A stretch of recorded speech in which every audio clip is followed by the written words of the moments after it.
असं पार्क जिकडे तुम्हाला play zone, lake zone, sport arena, theme garden त्याबरोबर वॉटरफॉल देखील बघायला भेटेल। तर त्यासाठी तुम्हाला यावं लागेल Maharashtra's first and biggest grand central park Thane, जे आताच रिसेंटली फेब्रुवारी 2024 मध्ये ओपन झालेलं आहे। तर हॅलो गाईज, नमस्कार, मी प्राजक्ता आणि आज मी तुम्हाला घेऊन जाणार आहे नमो ग्रँड सेंट्रल पार्क ठाणे। तर हा व्हिडिओ तुम्ही शेवटपर्यंत बघा। मी या व्हिडिओमध्ये तुम्हाला सगळी इन्फॉर्मेशन देणार आहे, including parking, ticket fee, timing आणि कुठल्या गोष्टी अवॉइड केल्या पाहिजे।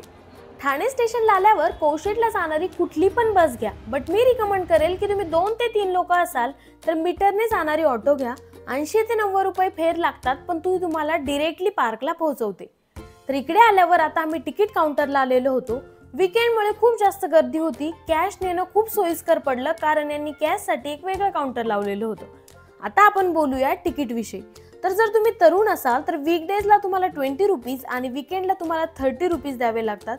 सिनियर सिटीजनसाठी मात्र 10 रुपये आणि त्याबरोबर जर तुम्ही 15 वर्षापेक्षा लहान असाल तर तुम्हाला एंट्री फ्री आहे। त्याबरोबर यांचे मंथली पासेस देखील आहेत आणि हो, पार्किंगला देखील इकडे सुविधा उपलब्ध आहे, तुम्ही त्याचे फेअर बघू शकता। तिकीट स्कॅन करून आता आपण पार्क मध्ये एंट्री केलेली आहे। आल्यावरच आपल्याला लागलेले आहे छान आणि मोठं असं ट्री हाऊस, जिकडे खूप लहान मुलं खेळत होते। तर इकडे 4 प्रकारचे झोन आहेत, lake zone, theme garden, sport arena आणि प्ले झोन। तर आता आपण पहिले जाऊया थीम गार्डन कडे। इकडे 4 प्रकारचे गार्डन आहेत, Moroccan garden, Japanese garden, Chinese garden आणि मुघल गार्डन। आणि हे 4ही गार्डन खूप जास्त सुंदर आणि फोटोजेनिक आहे। पूर्ण पार्क 20 एकरवर पांगलेला आहे। त्याबरोबर इकडे 2400हून जास्त झाडं आहेत आणि खूप झाडं इम्पोर्ट देखील केलेले आहेत। तर 150हून जास्त पक्षी आणि बटरफ्लाय देखील इकडे सोडलेले आहेत।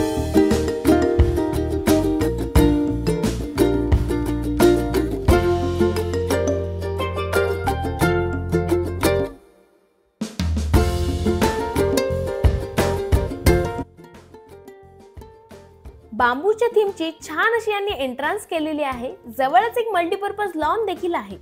इकडे तुम्ही तुमच्या फॅमिली आणि फ्रेंड्स सोबत टाइम स्पेंड करू शकता। जर तुम्ही प्लास्टिकची किंवा यूज अँड थ्रोची बॉटल, त्याबरोबर प्लास्टिक मध्ये रॅप केलेलं कुरकुरे, चिप्स वगैरे असं काही आणत असाल तर ते तुमचं एंट्रीलाच जमा करून घेतात। त्याबरोबर इकडे जागोजागी तुम्हाला असे मॅप्स लावलेले दिसतील आणि सिनियर सिटीजन किंवा हँडिकॅप असेल तर त्यांच्यासाठी अशी छान अशी गाडी देखील आहे, निवांत बसून तुम्ही पार्क फिरू शकता। आता आपण जाऊया लेक झोन कडे। तर इकडे लवकरच स्नो पार्क आणि 7 वंडर देखील ओपन होणार आहे। इकडे छान असा वॉटरफॉल आहे, त्याबरोबर इकडला ब्रिज देखील खूप सुंदर आहे। इकडे रात्री तर लाईट शो होतो असं मी ऐकलंय। तर इकडे कॅफे आणि रेस्टॉरंटचं देखील काम सुरू आहे। लवकरात लवकर इकडे कॅफे आणि रेस्टॉरंट देखील ओपन होईल। इकडे फ्री ड्रिंकिंग वॉटर देखील अवेलेबल आहे। इकडे वॉशरूम देखील खूप जास्त क्लीन आहे। जागोजागी इकडे सिटिंग अरेंजमेंट आहे, तिकडे तुम्ही बसून तुमचा टाइम स्पेंड करू शकता।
आपण लेक व्ह्यूचा छान असा सनसेट एन्जॉय करून चाललेलो आहोत स्पोर्ट्स अरेना कडे।